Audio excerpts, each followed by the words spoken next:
मैं अर्जुन हूँ और यह मेरी कहानी है।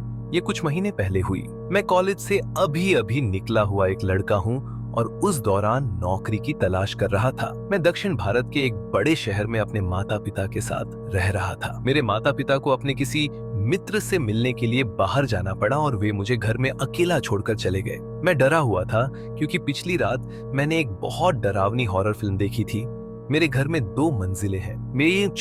मेरा कमरा और बाथरूम ऊपर की मंजिल पर है। वे जल्दी चले गए और मैं नहाने के लिए तैयार हो गया। मुझे नहाते समय तेज आवाज में संगीत बजाने की अजीब आदत है, लेकिन इस बार मेरे फोन की बैटरी कम थी, इसलिए मैंने इसे चार्ज किया और बाथरूम में जाने से पहले टीवी पर संगीत चलाने के लिए यूट्यूब चालू कर दिया।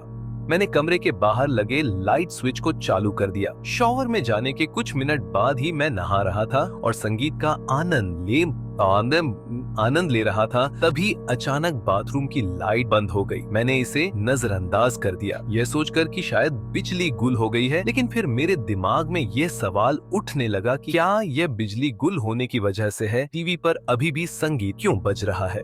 जब मैंने सोचा कि बल्ब क्यों जल गया, तो समस्या बल्ब में नहीं थी, क्योंकि इसे हाल ही में बदला गया था। लेकिन इसका मतलब था कि किसी ने इसे बाहर से बंद कर दिया था। मैं शॉवर से बाहर आया, अपने कमर के चारों ओर तौलिया लपेटा और मेरा हाथ दरवाजे के हैंडल पर था, जब अचानक मैंने स्विच के चालू होने की आवाज सुनी और बाथरूम में प्रकाश वापस आ गया। इस बिंदु तक मैं डर से कांप रहा था। मैंने दरवाजे से बाहर झांका और चिल्लाया, हेलो मॉम डैड, क्या आप लोग वापस आ गए हैं? लेकिन कोई जवाब नहीं आया। मैंने रसोई से नीचे फर्श पर कुछ प्लेटों को फेंकने की आवाज सुनी। मैंने खुद को याद दिलाया कि मैं अब एक वयस्क हूँ और मैंने अपना साहस जुटाया और यह देखने का फैसला किया कि क्या हो रहा था। मैंने अतिरिक्त साहस के लिए टीवी पर संगीत को तेज गति से बजने दिया।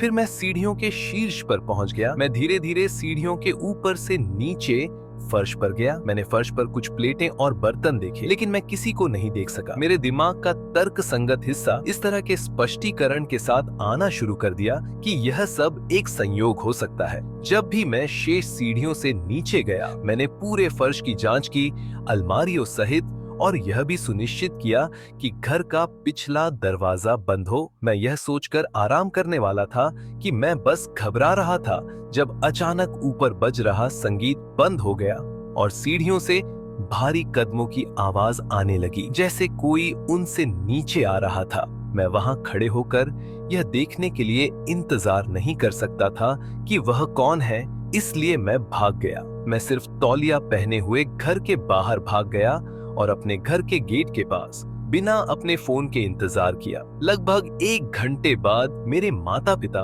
वापस आ गए और मैंने उन्हें बताया कि क्या हुआ था, लेकिन जाहिर तौर पर उन्होंने सोचा कि मैं उनके साथ मजाक कर रहा था। जब हम घर में वापस गए तो मैं कहीं से भी हमले की उम्मीद में सतर्क था, लेकिन कुछ नहीं हुआ। फिर मेरी माँ ने मुझे गैर जिम्मेदार होने और घर का पिछला दरवाजा खुला छोड़ने के लिए डांटा। जब उन्होंने ये कहा तो मैं लगभग बेहोश हो गया, क्योंकि मुझे पूरा यकीन है बाथरूम की लाइट बंद कर दी गई थी, वो भी एक पागल आदमी के द्वारा, और पागल आदमी कोई और नहीं मैं था, क्योंकि इसकी शक्ल मुझसे मिलती थी और इसलिए मैंने उस बच्चे को मारकर बाहर दफना दिया।